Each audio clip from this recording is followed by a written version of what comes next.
Now, lastly, let's get into our weekly Rams report, where the Rams had a dominating win against the New Orleans Saints at home, 34-10, and now move into a 6-2 record, now being tied in a two-team tie against the Seattle Seahawks in the NFC West division standings. But against the New Orleans Saints, it was everything that the Rams could possibly ask for, with Matthew Stafford, QB1, going for 4 touchdowns, 24 of 32 attempts with 281 yards, throwing 0 interceptions. But the Rams were all over the board in this game, with Kyron Williams putting in a touchdown with 114 total yards off of 25 carries. Puka Nacua coming off of that ankle injury with 7 receptions, 95 yards, and 1 touchdown. And Devontae Adams, 5 receptions, 60 yards off of 2 touchdowns from Matthew Stafford as well. And of course, how could I forget longtime Rams tight end Tyler Higbee also getting a touchdown off of 13 yards and 3 receptions.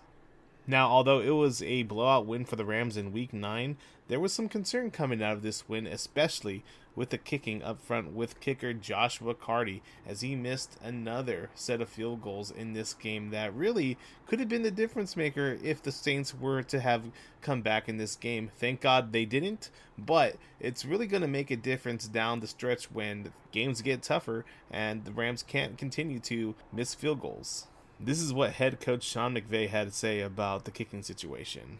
The kicking operation has got to get better. We're going to be able to figure out how to be able to fix this, but it can't continue like this with regards to our kicking operation. I'm not going to get into blaming anybody specifically. Ultimately, it's my responsibility, but it's gone on for far too long. That's from head coach Sean McVay. But with that said, the Rams have also made changes to their practice squad, signing former kicker from the UFL, Harrison Mevin. Harrison went undrafted out of Missouri in 2024 before signing with the Panthers practice squad, before signing with the UFL's Birmingham Stallions in 2025, where he made 21 of his 23 field goal attempts.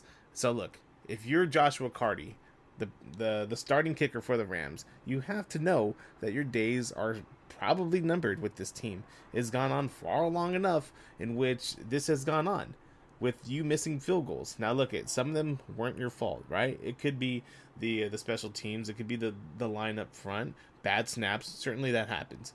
But there's a pattern now. You're missing these field goals and you're costing us points. Eventually, like in game that second game, I think it was against the Philadelphia Eagles, it's going to cost us wins going down the stretch of the season, and you cannot have that going down into the playoffs. And so the Rams are making moves, and they're going to bolster up wherever they feel they need to bolster up.